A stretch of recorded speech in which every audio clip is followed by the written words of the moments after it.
মির্জা ফখরুল সাহেব বাংলাদেশের রাষ্ট্রপতি হয়েছে, মহামান্য রাষ্ট্রপতি। তিনি যখন বিএনপির সেক্রেটারি জেনারেল, আমি তাকে জিজ্ঞেস করেছিলাম, প্রশ্ন করেছিলাম, এই হত্যাকাণ্ডের সঙ্গে যদি জিয়াউর রহমান জড়িত না হয় তাহলে হত্যাকারীদের নিরাপদে বিদেশে যাওয়া, বিভিন্ন দূতাবাসে চাকরি দিয়ে তাদেরকে পুরস্কৃত করা, এই কাজটি কে করেছে?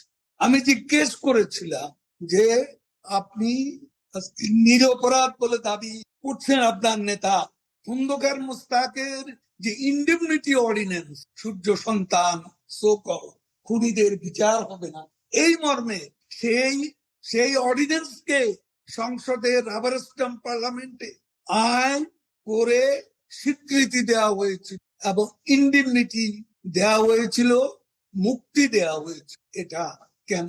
সে প্রশ্নের জবাব ফখরুল সাহেব দিতে পারেননি। আজ তো তিনি রাষ্ট্রপতি হয়ে আছেন।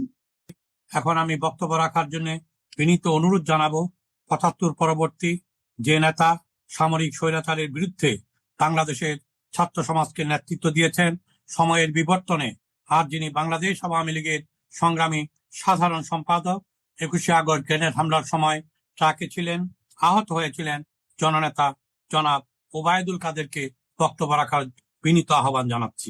বিসমিল্লাহির রহমানির রহিম। শোনা যাচ্ছে ম্যাডাম? জি কাদের ভাই, শোনা যাচ্ছে, বলেন। রক্তাক্ত ট্র্যাজেডির মাস্টার মাইন্ড আজ বাংলাদেশের প্রধানমন্ত্রী। হরকাতুল জিহাদ নেতা মুফতি হান্নান জবানবন্দিতে বলেছিল, হাওয়া ভবন থেকে তারেক রহমানের নির্দেশ পেয়ে আমরা গ্রেনেড হামলা শুরু করেছিলাম।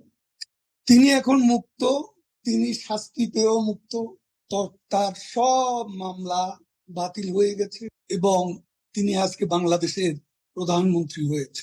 এই হত্যাকাণ্ডের প্রাইম টার্গেট ছিলেন আমাদের ইতিহাসের মহানায়ক, মহাবীর, বঙ্গবন্ধু মুজিবের বীর কন্যা, দেশরত্ন শেখ হাসিনা। আমি যেসব জাঙ্গিকে আলোচনা হয়েছে সেখানে আমি যেতে চাই না, অনেক সময় দরকার। সেলিম ভাই বলবেন, এরপর নেত্রী আপনার কথাই সবাই শুনতে চায় এবং অধীর আগ্রহে অপেক্ষা করছে। আজকে আমরা সত্যি গর্বিত এ কারণে, যখন বিশ্ব মিডিয়া বাংলাদেশের এক অসম সাহসী নারীকে গুরুত্ব দিচ্ছে। তিনি বাংলাদেশের ফাউন্ডিং ফাদারের কন্যা শেখ হাসিনা। আজকে একটা বিষয় আমাদের ভুলে গেলে চলবে না, যে ৭৫ থেকে যে হত্যাকাণ্ড শুরু হয়েছে ১৫ই আগস্ট, এই হত্যাকাণ্ডের মূল টার্গেট বারে বারে একটি পরিবার। আমরা ইতিহাসে পড়েছি, জেনেছি, জেনারেল মবুতু তার লেলিয়ে দেয়া বাহিনী যখন প্যাট্রিস লুমুম্বাকে হত্যা করে, নির্যাতন করে, সেখানে তার স্ত্রী ছিল, সন্তান ছিল, তাদেরকে কিন্তু টাচ করা হয়। তারপর আমরা বারে বারে দেখেছি, নক্রুমার ক্ষেত্রে দেখেছি, বেন্ডেলার ক্ষেত্রে দেখেছি, আমরা দেখেছি ইভেন আমেরিকা প্রেসিডেন্ট কেনেডিকে যখন হত্যা করা, তার পাশে বসা ছিল ফার্স্ট লেডিকে কিন্তু টাচ করা, হত্যা করা হয়েছে, সলো টার্গেট প্রেসিডেন্ট কেনেডিকে। এভাবে পৃথিবীর ইতিহাস আমরা জানি।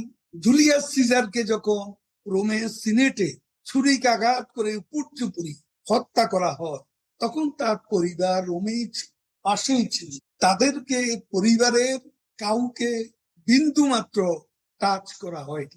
আমরা এখানে যদি আসি মহাত্মা গান্ধীর, ইন্দিরা গান্ধী, মহাত্মা গান্ধীর হত্যাকাণ্ড, এই হত্যাকাণ্ড কিন্তু পরিবারকে সেই মুহূর্তে টাচ করা। পরবর্তীতে রাজীব গান্ধী একটা সভায় তামিলনাড়ুতে গিয়ে সেই বোমা হামলা, আত্মঘাতী বোমা হামলা লিপ্ত। আজকে বাংলাদেশে একটি পরিবার, যেই পরিবার বারে বারে হত্যার টার্গেট হয়। আমরা দেখি যে লন্ডনে এত বছর তারেক রহমান, তাকে তো কেউ টার্গেট করেনি, অথচ বিদেশি অবস্থা কালে বঙ্গবন্ধুর দরিদ্র সজীব ওয়াজেদ জয়, তাকে হত্যার টার্গেট করা হয়েছিল। এটা এফবিআই এর রিপোর্টে আছে। আজকে যে মানুষ বাংলাদেশে অর্থ পাচার করেছে, সিঙ্গাপুরে যার অর্থ ধরা পড়েছিল, ভাবতে অবাক লাগে, কষ্ট লাগে। সেই মানুষ আজকে বাংলাদেশের প্রধানমন্ত্রী।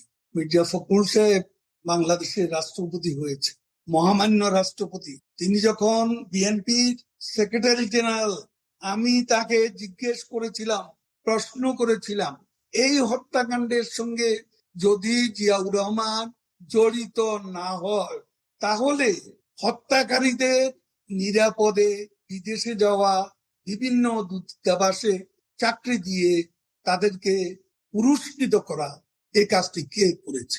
আমি জিজ্ঞেস করেছিলাম যে আপনি নিরপরাধ বলে দাবি করছেন আপনার নেতা, খন্দকার মোস্তাকের যে ইন্ডেমনিটি অর্ডিন্যান্স, সূর্য সন্তান সোকল খুনিদের বিচার হবে না, এই মর্মে সেই অর্ডিন্যান্সকে সংসদের রাবার স্ট্যাম্প পার্লামেন্টে আইন করে স্বীকৃতি দেওয়া হয়েছিল এবং ইন্ডেমনিটি দেওয়া হয়েছিল, মুক্তি দেওয়া হয়েছিল। এটা কেন? সে প্রশ্নের জবাব ফখরুল সাহেব দিতে পারেননি। আজ তো তিনি রাষ্ট্রপতি হয়ে আছেন।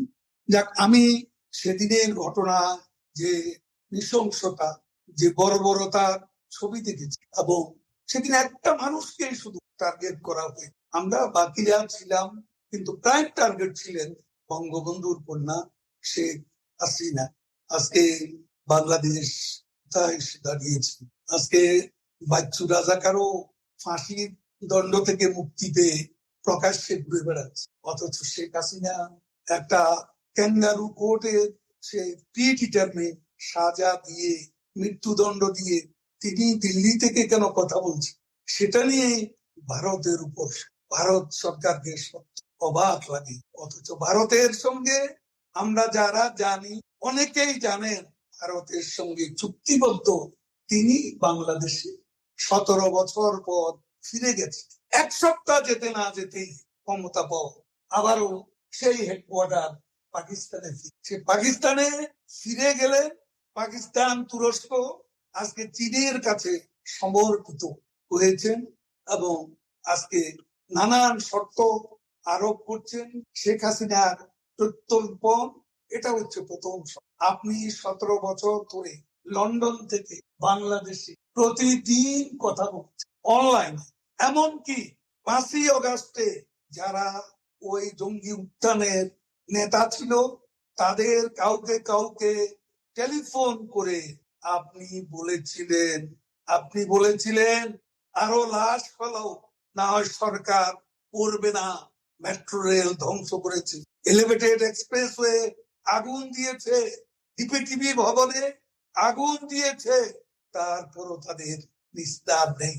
পদ্মা সেতুও জ্বালাতে চেয়েছিল স্থানীয় জনগণে, সে প্রতিরোধের মুখে তারা সেদিন ফিরে গিয়েছিল। দেখার একটা পদ্মা সেতু নির্মাণ করে সেই তার মা বেগম জিয়া বলেছিলেন জোড়াতালি পদ্মা সেতু কেউ উঠবেন না। আপনি এখন বরিশাল যাচ্ছেন, কিভাবে পদ্মা সেতু ছাড়া ওদিকে কি করে যাবে? আজকে আপনার মন্ত্রীরা যাচ্ছে পদ্মা সেতু আজকে হয়েছে বলেই দক্ষিণাঞ্চলের মানুষ জানে এই সেতু তাদের জীবনের পর, জীবিকার উপর কি প্রভাব বিস্তার। বিআরটিসির গাড়ি একসঙ্গে 1100 আনলো আমাদের যাচ্ছি, সে লাল সবুজের গাড়ি কয়েকটিকে নিয়ে পিঙ্ক কালার করে তিনি এখন নারীদের জন্য বাস সার্ভিস চালু, এই অহংবোধ প্রচার করছেন চামচিকাদের। আজকে শেখ হাসিনা শতভাগ বিদ্যুৎ দিয়েছে, আপনার আলোকিত বাংলাদেশ অন্ধকারে ডুবে গেছে, অন্ধকারে সব দিক থেকে ডুবে যাচ্ছে বাংলাদেশ। আমাদের রাষ্ট্রের তরিও ডুবে যাচ্ছে, আমাদের স্টেট শিপ ডুবে যাচ্ছে, সর্বদিক এই অবস্থা। দেশের মানুষ আপনাকে ফিরে পেতে চায়। দেশের মানুষ আজকে একটা কথাই বলছে যে শেখ হাসিনার আমলেই ভালো। এদেশের যে অবস্থা, এই অবস্থা থেকে মুক্তি পেতে হলে আবারও শেখ হাসিনা রাষ্ট্র ক্ষমতা আসা দরকার। এটা মানুষের মুখে মুখে, সুনামগঞ্জ থেকে সুন্দরবন, কুতুবদিয়া থেকে তেতুলিয়া পর্যন্ত সারা বাংলাদেশে আজকে জনগণের মুখে মুখে এই কথাগুলো উচ্চারিত হচ্ছে। প্রকাশ্যে রিক্সাওয়ালা, ফ্যানওয়ালা মুটে মজুররা যেসব কথা বলে ইউটিউবে দেখি অবাক লাগে। আজকে বাংলাদেশ পরিবর্তন হয়ে গেছে। বাংলাদেশের মানুষ আজ নতুন আশার মালা গাঁথতে চায়। আপনার নিঃশেষ হয়ে গেছে মানুষ। সারা দেশে হাহাকার, বঞ্চ, নিপীড়ন। এর মধ্যে একজন শেখ হাসিনাকে তার ত্রাণকর্তা হিসেবে দেখতে চান, সেভিয়ার হিসেবে আজ আপনাকেই ফিরে পেতে চান। আমি আর বলবো না, শুধু বলবো অসত্যের কাছে নত নাই হবে শীত, হয়ে কাঁপে পুরুষ, লড়ে যায় বীর। জয় বাংলা, জয় বঙ্গ। তো আজকে এই পর্যন্তই, কিন্তু প্রশ্নগুলো এখানেই শেষ নয়। এই দেশ, এই রাজনীতি, এটা আমাদের সবার। আপনি, আমি, আমরা সবাই মিলে গড়ে তুলব সচেতনতার একটা মঞ্চ। আপনার ভাবনা, আপনার চিন্তা এবং আপনার মতামত আমাদের দরকার। তাই কমেন্টে লিখে জানান এই মুহূর্তে আপনি কি ভাবছেন এবং আপনি কোন দিকে তাকাচ্ছেন। রিপাবলিক অ্যান্ড পলিটিক্স কেবল খবর বা বক্তব্যের জায়গা নয়, এটা একটা ভিন্ন মতের প্ল্যাটফর্ম। এখানে প্রশ্ন করার সাহস আছে, সত্যের পেছনে ছুটে চলার স্পর্ধা আছে। চ্যানেলটি ভালো লাগলে অবশ্যই সাবস্ক্রাইব করে পাশে থাকুন, কারণ একটা ক্লিকেই হতে পারে হাজারো অন্ধকার ভেদ করে আলো খোঁজা শুরু। ফিরছি পরের পর্বে আরো খোলামেলা বিশ্লেষণ নিয়ে। সে পর্যন্ত সবাই ভালো থাকুন, সুস্থ থাকুন। আল্লাহ হাফেজ।